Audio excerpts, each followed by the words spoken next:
요즘 청년부 인스타를 되게 활발하게 하고 있습니다. 근데 중요한 패턴이 하나 있어요.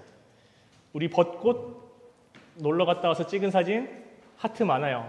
그리고 생일 파티, 지원자매, 지휘자매 생일 파티 이렇게 올린 거 좋아요 많아요. 그런데 우리 앞으로 4주 동안 공부하겠다고 하는 요나 강의 좋아요가 10개에 겨우 달렸어요. 자, 여러분. 저 여기서 우리의 현실을 바라봅니다. 여러분, 우리 오늘부터 더 독한 마음 먹고 설교를 더 길게 준비했습니다. 여러분, 공부를 많이 할 겁니다. 4주 동안 우리 싫은 것 우리 더 하도록 하겠습니다. 4주 동안 요나서를 볼 거예요. 우리 어릴 때부터 요나서 많이 들었죠.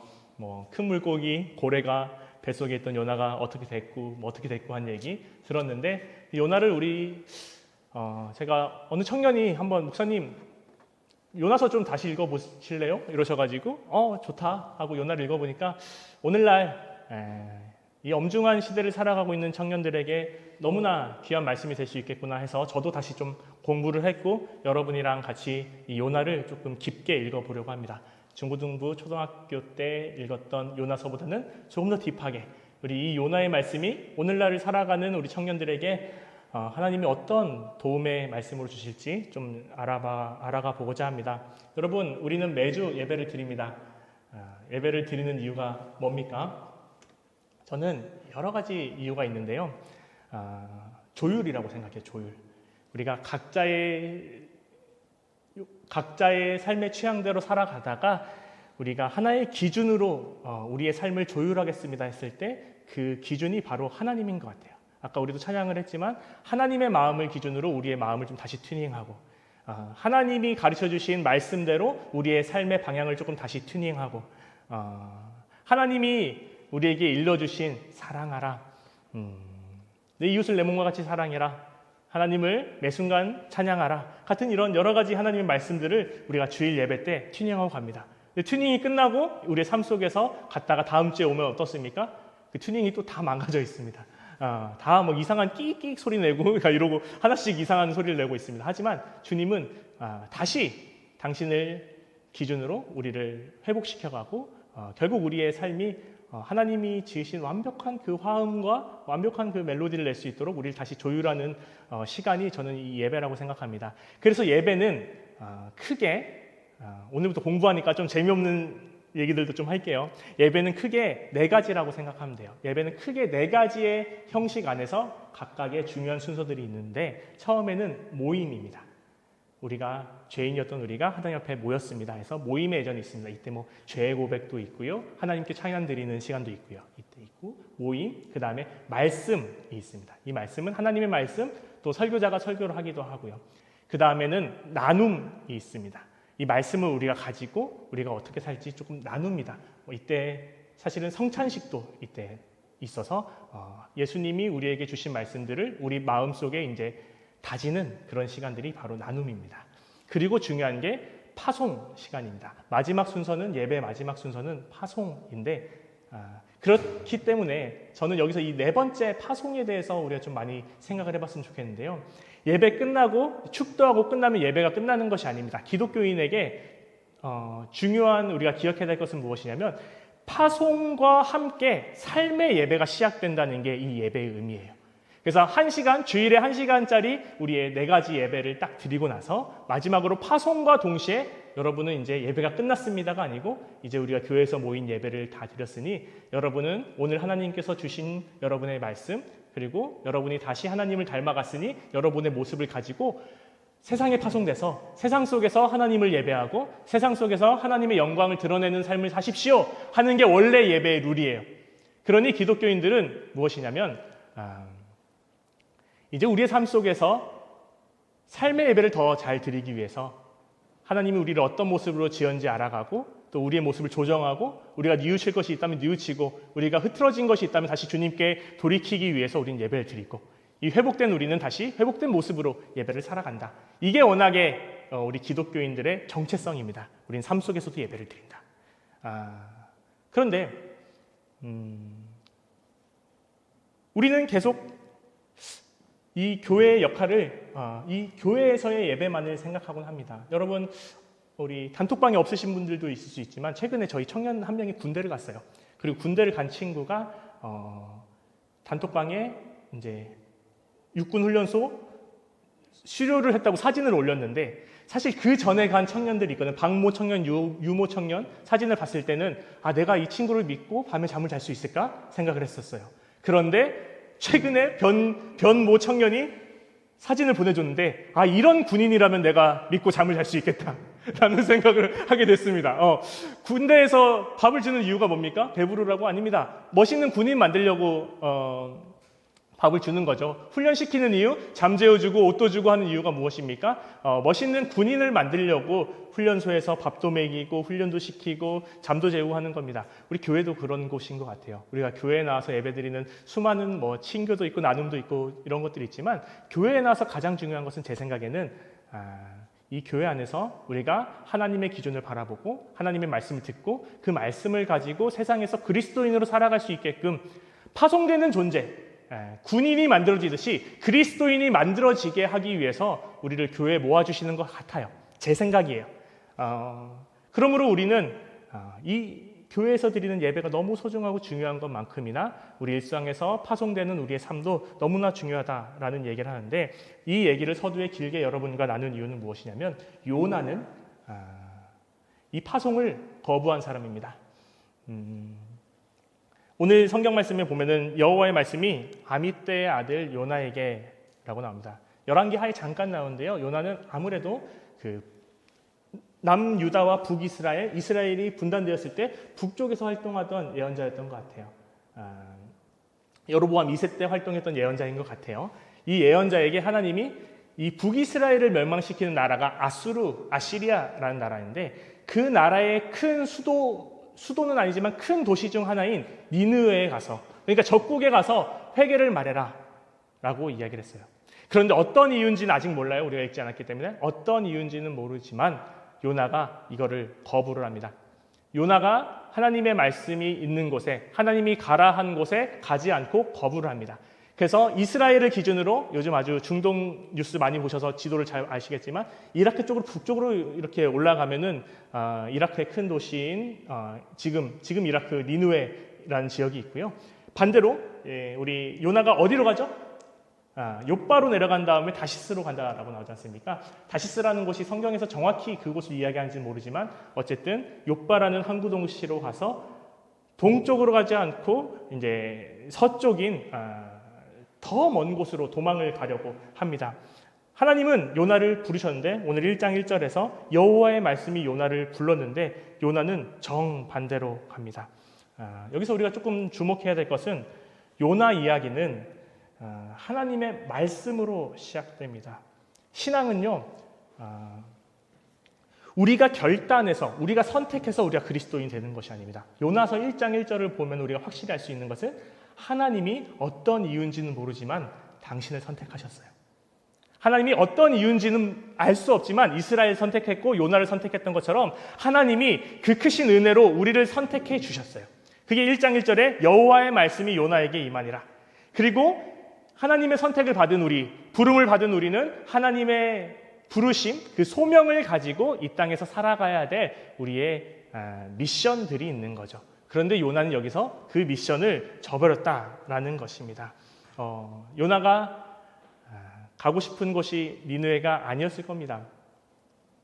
요나가 사랑하는 곳도 아닙니다. 요나가 품고 기도하던 선교지도 아닙니다. 니느웨는 요나가 피하고 싶던 곳, 너무나 부담스럽고 어쩌면 북이스라엘 민족을 멸망시킬지도 모르는 미운 곳입니다. 그런데 하나님의 마음은 그 니느웨로 가라라고 이야기를 하고 있으신 겁니다. 여러분, 우린 이 지점에서 좀 생각해 보아야 될 게 하나님의 마음이 향하는 곳과 내 마음이 향하는 곳이 다를 때 여러분은 어디로 가시겠습니까? 요나는 하나님의 얼굴을 피해서 이렇게 하면 도망갈 수 있겠지 하고 하나님이 말씀하신 곳과 정반대로 갔습니다. 다시스로 갔습니다. 다시스로 요나가 도망치려고 했습니다. 요나는 하나님을 알았습니다. 나중에 요나는 하나님이 어떤 분인지 이렇게 고백합니다. 나중에 4장에 나오지만 은혜로우시며 자비로우시며 2장에 나오지만 은혜로우시며 자비로우시며 노하기를 더디하시며 인애가 크신 하나님. 그러니까 요나는 하나님을 몰라서 피한 것이 아닙니다. 니느웨가 무서워서 도망간 것이 아닙니다. 뒤에 나오겠지만 니느웨를 사랑하시는 하나님의 뜻이 나랑 달라서 도망간 겁니다. 여기서 요나의 모습을 통해서 저는 우리의 모습을 봅니다. 우리는 하나님으로부터 선택을 받았고 하나님으로부터 부름을 받아서 살 때 하나님이 자꾸만 보여주시는 길이 우리가 알던 길과 다를 때 우리는 어떻게 해야 될 것인가? 요나는 이 요나서를 통해서 계속 우리에게 질문을 하고 있는 것입니다. 자, 근데 재밌는 것이 있습니다. 요나가 니느웨로 올라가라 라고 했는데 요나의 방향은 반대로 내려갑니다. 욥바로 내려가서 그리고 다시스로 가서 그리고 요나가 자고 있던 곳이 어디입니까? 배 밑. 그리고 나중에 요나가 선원들과 이야기를 하다가 결국 내쳐진 곳이 어디입니까? 바다입니다. 요나는 계속해서 하나님을 피해서 바닥으로 내려갑니다. 이 하강은 단순한 이 공간을 의미하는 것이 아닙니다. 요나는 조금씩 하나님과 멀어지고 있는 것입니다. 처음에는 질문을 멈추고요. 그 다음엔 관심을 끄고요. 그 다음엔 요나가 책임을 피하고요. 그 다음엔 결국에는 지금 배가 난리 나서 사람들이 짐을 던지고 있는데 요나는 밑에서 잠자고 있습니다. 그 말은 무엇이냐면 타인의 아픔에 대해서도 무감각해지고 있습니다. 요나는 배 밑에서 잠듭니다. 그런데 그 위에서 배 위에서 난리가 나서 사람들이 어떻게든 살고 싶어서 짐을 바다에 던지고 있습니다. 배 위에서는 하나님을 믿지 않는 이방인들이라고 하는데요. 이 이방인들이 살기 위해서 부르짖고 있고 배 밑에서는 하나님이 부른 선지자가 잠들고 있습니다. 이거 좀 웃기죠? 이거 요나서가 일부러 이렇게 풍자한 겁니다. 어떻게든 살려고 하나님을 안 믿는 사람들도 하나님 이름 부르면서 살려고 하고 있는데 정작 하나님의 부름을 받은 요나는 배 밑에서 자고 있다라는 것이죠. 이렇게 평면도로 보면 참 재밌는 그림입니다. 하나님을 모른다고 여겨진 사람들이 깨어있고 하나님을 안다고 하는 사람들이 잠을 자고 있습니다. 요나는 부르심을 피하려고 했고 니느웨로 가려는 마음을 피하려고 했고 하나님의 말씀으로부터 도망치려고 했습니다. 그래서 그 결과로 잠을 자고 있었습니다. 그런데 그때 놀라운 사건이 일어납니다. 하나님을 믿지 않는 사람들로부터 요나를 깨웁니다. 이 말을 여기 적혀있는 글 그대로 읽을 수도 있겠지만 저는 계속해서 이번 요나를 준비하면서 이렇게 들리더라고요.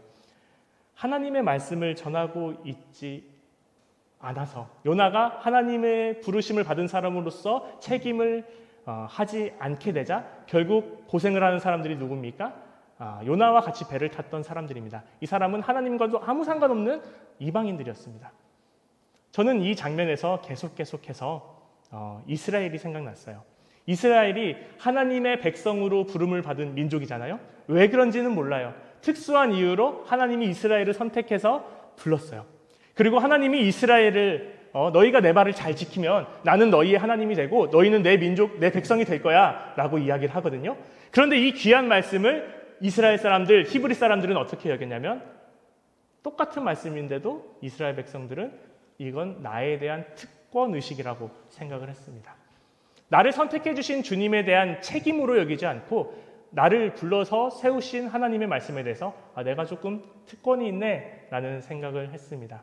그래서 이 세상에서 하나님의 백성으로 부름받은 사람답게 세상의 영광을 비추며 사람들이 하나님께 영광을 돌릴 수 있도록 빛의 역할을 해야 되는 게 이스라엘인데 그 이스라엘은 그 자신들이 선택된 그 이유를 잘 수행하지 못했죠. 그래서 결국 여러 가지 문제들이 생깁니다. 요나는 이 작은 한 사람의 모습을 통해서 이스라엘의 모습을 보여줍니다. 요나는 선택돼서 부름받은 사람입니다. 분명 하나님께서 요나를 통해서 하고 싶은 말씀들이 있었습니다. 그런데 요나는 그것으로부터 피하고 잠들어 있었습니다. 그러자 하나님을 믿지 않는 사람들마저 고통을 받고 있는 상황입니다. 저 이거 계속 교회로 읽히더라고요.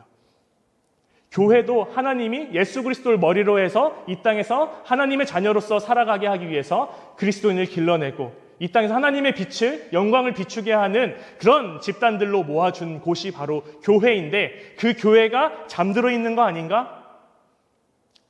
잠들어 있다는 표현은 조금 말을 바꿔서 교회가 너무나 세상에 일어나는 여러 아픔들과 세상에 일어나는 여러 고통들과 세상에서 지금 난리치고 어떻게든 살려고 하는데 우리는 아무런 책임감을 가지지 않고 배 밑에서 그냥 잠들고 있지 않는가. 동시에 우리가 잠들고 있으면 세상이 난리 난다 라는 것을 이 요나서 말씀을 통해서 조금 생각을 했습니다. 그러자 재밌는 일이 일어나는데 어떤 일이냐면 너무나 웃기게도 오히려 하나님을 믿지 않는 사람들이 요나를 깨웁니다. 저는 계속 얘기해온 것처럼 오늘날도 오히려 어쩌면 하나님을 믿지 않는 사람들이 교회를 깨우고 있는지도 모르겠어요. 이럴 때 교회에 다니는 너희들이 조금 역할을 더 해야 되지 않을까? 이럴 때 이 땅에서 일어나고 있는 수많은 고통들, 이 땅에서 일어나고 있는 수많은 아픔들에 대해서 교회 너희가 잠들고 있을 때가 아니지 않아? 너희가 사랑을 말하잖아. 너희가 자비를 말하잖아. 너희가 예수를 닮아 살아가기 원하고 이 지구가 하나님의 형상이고 하나님의 형상을 회복해야 된다며. 그런데 너희 왜 자고 있어? 라고 물어보는 것. 저는 이게 선원이 요나를 깨우는 장면이 아닐까라고 생각합니다. 그래서 선원이 물어봅니다. 자는 자여 어찌함이냐? 너 왜 자고 있냐? 이 질문은 우리에게 들려오는 질문입니다. 교회가 세상을 향해 말해야 되는데 오히려 세상이 교회를 향해 묻습니다. 당신들이 생명의 하나님을 믿는다면 왜 생명이 무너지는 일에 침묵합니까? 당신이 평화의 주님을 따른다면 왜 전쟁의 고통에 무관심합니까? 당신들이 창조의 하나님을 믿는다면 왜 창조 세계의 신음에 잠잠하고 있습니까? 당신들이 이웃 사랑을 말하면서 왜 가까운 이웃의 고통도 모르고 있습니까? 당신들이 하나님의 나라를 말한다면 왜 이 세상이 아픈지 조금 공부하고 배우고 그것에 대한 대답들을 주셔야죠 라고 우리에게 이야기하고 있는 것 같습니다. 이 질문들은 때로 불편합니다. 우리가 너무나 싫어하는 사람이 우리에게 조언하면 여러분 기분이 어떻습니까? 싫습니다. 우리가 저 사람이 우리한테? 라고 얘기한 사람이 오히려 우리에게 이야기할 때 우리는 받아들일 수 없습니다. 그런데 요나서의 말씀을 통해서 너무나 재밌는 말씀을 하나 찾았는데요. 이제 선원들이 제비를 뽑고 난 다음에 요나가 범인인 걸 알았어요. 요나가 범인인 걸 알아서 요나 씨, 당신 뭐 하는 사람인데 지금 이 배가 난리가 난 거예요? 하니까 요나는 자신 있게 나는 히브리 사람입니다. 나는 바다를 어떻게 하고 이렇게 난 하나님을 믿어요. 이렇게 이야기를 합니다. 저는 이 요나의 고백이 두 가지로 읽겠어요. 처음에는 너무나 나는 히브리 사람입니다 라고 말하는 것, 요나가 말하는 것. 히브리 사람입니다 라고 할 때 그 히브리 사람입니다 8글자 안에 어떤 의미가 있냐면 제가 아까 말씀드렸듯이 이스라엘 사람들은 어떤 사람이죠? 이집트에서 고통받고 있을 때 그 고통이 하늘에 들리자 하나님께서 그 이스라엘 사람들을 택하시고 너희들이 내 말을 들으면 너넨 내 백성이 되고 내가 너희 하나님이 될 거야 라고 하나님의 은혜를 부어준 백성이. 그러니까 하나님의 은혜 없이는 살 수 없는 사람입니다 라는 고백이 나는 히브리 사람입니다 라는 말이에요. 그런데 요나가 지금 정작 자기는 그 나의 도움 대신 하나님을 피해서 달아나고 있으면서 당신 누구예요? 라고 물어보자 나는 하나님의 사람입니다. 하나님의 은혜 없이는 사는 사람입니다. 자기 모순이죠.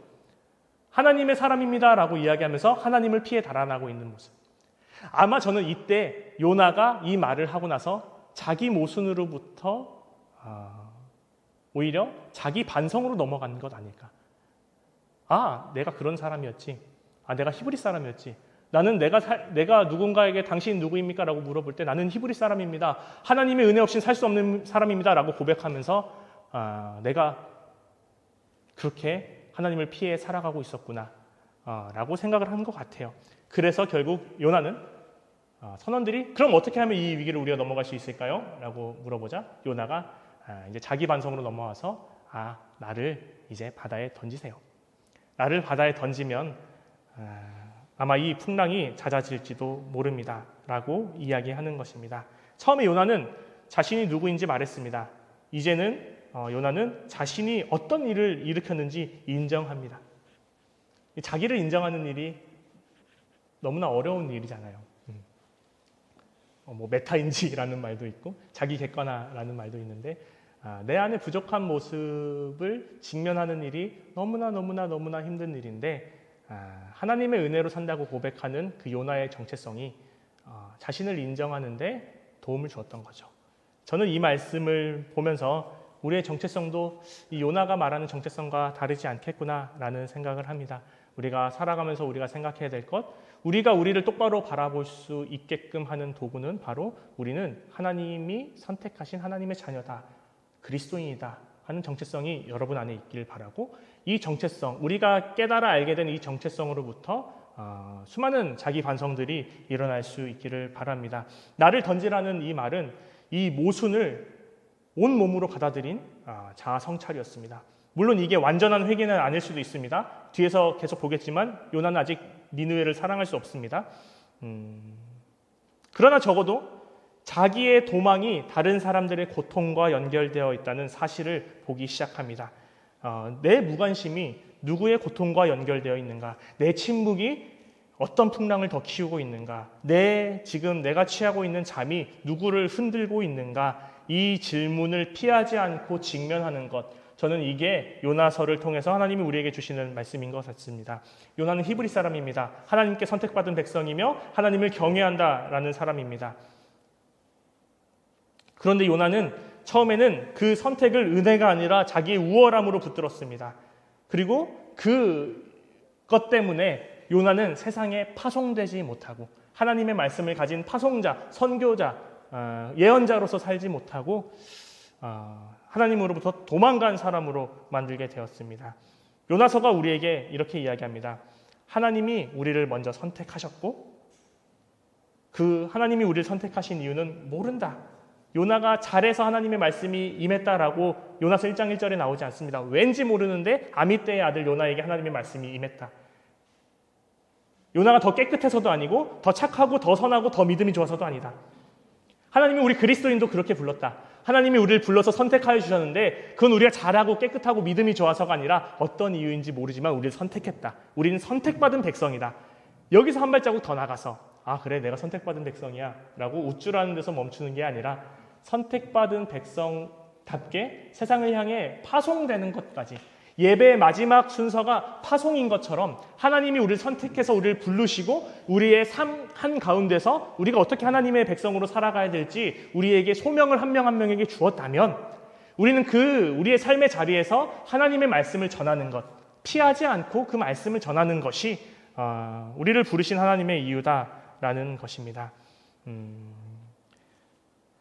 하나님을 피해 도망갔지만 요나는 결국 바다에 던져집니다. 요나는 결국 더 내려가고 가장 바닥에 처해지게 되었습니다. 그런데 놀라운 것은 무엇이냐면 요나서 말씀을 통해서 알려주시는 것은 그 바닥에 하나님이 준비하신 은혜가 준비되어 있었습니다. 고래라고는 나오지 않는데 왜 고래가 된지 모르겠어요. 그런데 아주 큰 물고기가, 근데 그 물고기는 오늘 읽지 않았지만 17절에 하나님이 예비해 두신 그 물고기가 그 물고기의 뱃속으로 고래가 들어갔다라고 이야기했습니다. 요나는 도망쳤지만 하나님은 구원을 준비하셨습니다. 그러니 이 말씀을 통해서 우리가 알 것은 우리가 아무리 좀 도망을 치려고 해도 하나님은 우리를 끝까지 쫓아오십니다. 고래 배까지 우리를 쫓아오셔서 우리를 하나님의 백성답게 살아가게끔 우리를 불러주십니다. 사랑하는 신암 청년 여러분, 우리는 모두 파송받은 존재라는 것을 기억하는 한 주가 되시길 바랍니다.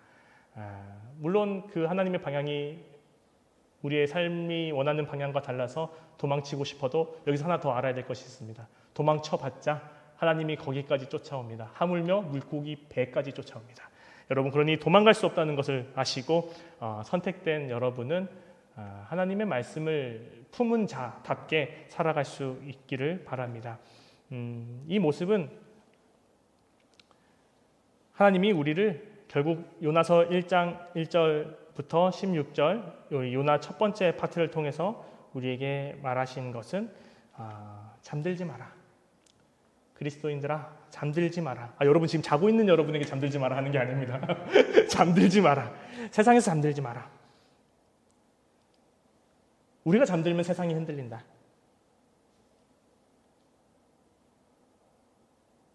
그가 잠들었을 때 배가 흔들렸고 그가 침묵했을 때 이방 선원들은 부르짖었고 그가 도망쳤을 때 다른 사람들이 고통을 당했습니다.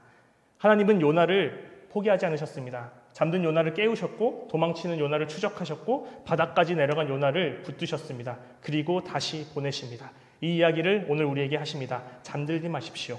나만 바라보지 마십시오. 하나님이 보내시는 자리를 피하지 마십시오. 부르심 앞에 서십시오. 세상의 아픔 앞에서 질문하십시오. 하나님이 지으신 세상을 좀 공부하십시오. 내 신앙과 삶의 사이의 간격을 정직하게 바라보십시오. 그리고 우리를 부르신 하나님의 부르심 앞에 다시 겸손하게 서십시오. 이 말씀을 너무 부담으로만 가지지 않으셨으면 좋겠습니다. 하나님은 우리를 부끄럽게 만들기 위해서 부담 가지라고 우리를 찾으시는 분이 아니십니다. 하나님은 하나님의 일을 하시기 위해서 우리를 보내시는 것입니다. 하나님의 일에 우리가 참여할 수 있도록 우리를 초대해 주시는 것입니다. 제가 지난번에도 말씀해 드렸지만 여러분이 너무나 존경하는 그 사람과 함께 일할 수 있다면 그 얼마나 귀한 일입니까? 그 사람이 부족해서 우리에게 도움을 청하는 것이 아니죠. 그 사람이 우리에게 권유해 주는 겁니다. 너 나랑 같이 한번 일해보지 않을래? 그 일에 참여할 수 있는 것이 얼마나 영광스러운 일입니까? 하나님이 오늘도 우리를 초대하십니다. 나와 같이 일해보지 않을래? 그 일에 도망치지 않는 우리 신앙 청년 여러분 다 되실 수 있기를 바랍니다.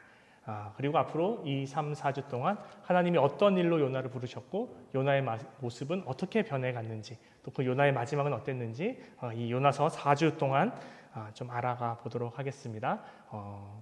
복습하시고 다음 주에 봅시다. 우리 주신 말씀 기억하면서 함께 침묵으로 기도하겠습니다.